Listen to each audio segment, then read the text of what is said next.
السلام علیکم۔ آج بدھ ہے، جنوری کی 28 تاریخ۔ میں ہوں خالد حمید، خبروں کے ایک بلیٹن کے ساتھ۔ عالمی سطح پر شدید موسمی صورتحال، برفانی طوفانوں اور حادثات میں درجنوں ہلاکتوں کی خبریں آج کے بلیٹن میں۔ سب سے پہلے امریکہ میں برفانی طوفان کا سلسلہ بدستور جاری ہے، جہاں مختلف حادثات میں ہلاکتوں کی تعداد بڑھ کر 38 ہو گئی ہے۔ واشنگٹن، نیو یارک اور درجنوں دیگر ریاستوں میں یکبستہ ہواؤں کے ساتھ بارش اور شدید برفباری وقفے وقفے سے جاری ہے۔ امریکی میڈیا کے مطابق نیو یارک میں سب سے زیادہ 10 اموات رپورٹ ہوئی ہیں۔ واشنگٹن ڈی سی سمیت متعدد متاثرہ علاقوں میں ہر طرف برف کی سفید چادر بچھی ہوئی ہے، جبکہ وفاقی دفاتر مسلسل دوسرے روز بھی بند رہے۔ خراب موسم کے باعث 2 دن کے دوران 16,000 سے زائد پروازیں منسوخ کر دی گئیں اور 5.5 لاکھ سے زیادہ صارفین بجلی سے محروم ہیں۔ شمالی ریاستوں میں درجہ حرارت ریکارڈ حد تک گر گیا ہے، جبکہ 1 فروری تک درجہ حرارت نقطۂ انجماد سے نیچے رہنے کا امکان ظاہر کیا جا رہا ہے۔ ادھر کینیڈا میں بھی شدید برفباری نے نظام زندگی متاثر کر دیا ہے۔ ٹورانٹو اور انٹاریو کے جنوبی علاقوں میں برف کے باعث اسکول بند کر دیے گئے ہیں، جبکہ ہزاروں پروازیں منسوخ ہو گئی ہیں۔ حکام نے شہریوں کو غیر ضروری سفر سے گریز اور گھروں میں رہنے کی ہدایت کی ہے۔ جاپان میں بحیرہ جاپان کے ساحلی علاقوں میں متعدد سرمائی لہروں کے باعث شدید برفباری ریکارڈ کی گئی ہے، جہاں جمع ہونے والی برف سالانہ اوسط سے تجاوز کر چکی ہے۔ حکام نے ہوکائیدو سے ہوکوریکو تک علاقوں میں مزید شدید برفباری اور تیز ہواؤں کی پیشگوئی کی ہے۔ برطانیہ میں طوفان چندرا کے باعث نظام زندگی مفلوج ہو گیا ہے اور فلائٹ آپریشن بری طرح متاثر ہوا ہے۔ نیوکاسل ایئرپورٹ پر دبئی سے آنے والی پرواز خراب موسمی حالات کے باعث لینڈ نہ کر سکی اور اسے ایڈنبرا ایئرپورٹ پر اتارنا پڑا۔ ہیتھرو اور ڈبلن ایئرپورٹس پر بھی طیاروں کو لینڈنگ میں شدید مشکلات کا سامنا رہا۔ حکام نے شمالی آئرلینڈ، ویلز اور جنوبی انگلینڈ کے لیے شدید موسمی الرٹ جاری کر دیا ہے۔ مقبوضہ جموں و کشمیر کے سیاحتی علاقے سون مرگ میں برفانی تودہ گرنے کا واقعہ کیمرے میں محفوظ ہو گیا، جس کی ویڈیو سوشل میڈیا پر وائرل ہو گئی۔ برفانی تودے کے باعث گھروں اور گاڑیوں کو نقصان پہنچا، تاہم بھارتی میڈیا کے مطابق تاحال کسی جانی نقصان کی تصدیق نہیں ہو سکی ہے۔ علاقے میں شدید برفباری کے باعث پہلے ہی الرٹ جاری کر دیا گیا تھا۔ اور اب دوسری خبریں۔ ڈسٹرکٹ اینڈ سیشن کورٹ اسلام آباد نے ریاستی اداروں پر گمراہ کن الزامات لگانے کے کیس میں عدم حاضری پر وزیر اعلیٰ خیبر پختونخوا سہیل آفریدی کے ناقابل ضمانت وارنٹ گرفتاری جاری کر دیے ہیں۔ عدالت نے متعلقہ حکام کو ہدایت کی ہے کہ وزیر اعلیٰ سہیل آفریدی کو گرفتار کر کے عدالت میں پیش کیا جائے۔ سہیل آفریدی کے خلاف پیکا ایکٹ کے تحت national cyber crime investigation agency کی جانب سے مقدمہ درج کیا گیا ہے۔ کیس کی سماعت سینئر سول جج عباس شاہ نے کی، جنہوں نے مزید سماعت 10 فروری تک ملتوی کر دی۔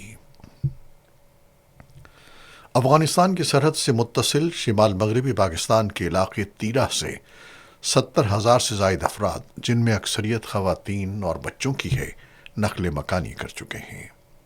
مقامی ذرائع کے مطابق یہ انخلا پاکستانی طالبان کے خلاف ممکنہ فوجی کارروائی کے خدشے کے باعث ہو رہا ہے۔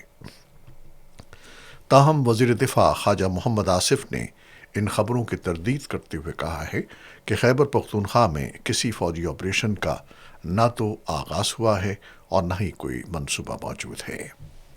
اسلام آباد میں نیوز کانفرنس کے دوران انہوں نے نقل مکانی کی وجہ سخت موسمی حالات کو قرار دیا۔ ادھر وزیر اعلیٰ خیبر پختونخوا سہیل آفریدی نے تیرہ میں کسی بھی بڑے فوجی آپریشن کی مخالفت کا اعلان کیا ہے۔ فوجی حکام کے مطابق تحریک طالبان پاکستان کے خلاف ٹارگیٹڈ انٹیلیجنس آپریشنز جاری رہیں گے۔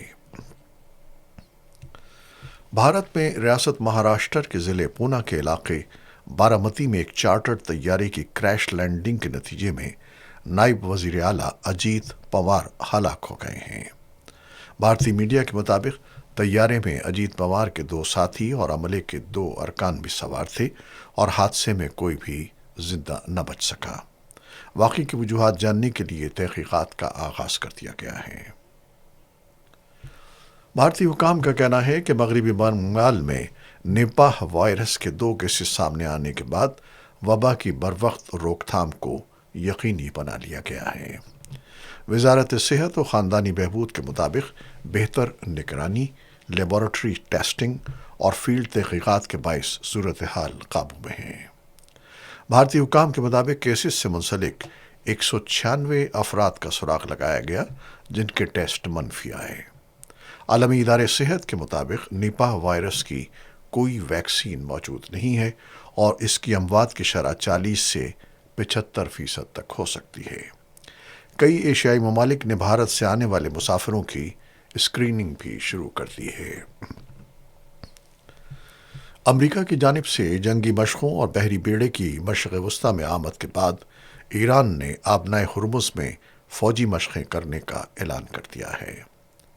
غیر ملکی میڈیا کے مطابق ایران نے مشقوں کے پیش نظر فضائی حدود سے متعلق نوٹم جاری کر دیا ہے جس میں کہا گیا ہے کہ 27 سے 29 جنوری تک آبنائے ہرمز کے اطراف 25,000 فٹ سے کم بلندی پر پرواز نہ کی جائے۔ ایرانی حکام کے مطابق یہ مشقیں 9 کلومیٹر کے دائرے میں ہوں گی۔ دوسری جانب پاسداران انقلاب نے سخت لہجے میں خبردار کیا ہے کہ اگر امریکی جہاز ایرانی سمندری حدود میں داخل ہوئے تو ان پر حملہ کیا جائے گا۔ بیان میں کہا گیا ہے کہ امریکی صدر محض بیانات دیتے ہیں، جنگ کا فیصلہ میدان عمل میں ہوگا۔ ایران نے بدھ کے روز اسرائیل کے لیے جاسوسی کے الزام میں ایک شخص کو پھانسی دے دی۔ عرب میڈیا کے مطابق پھانسی پانے والے شخص کی شناخت حامد رضا کے نام سے ہوئی ہے۔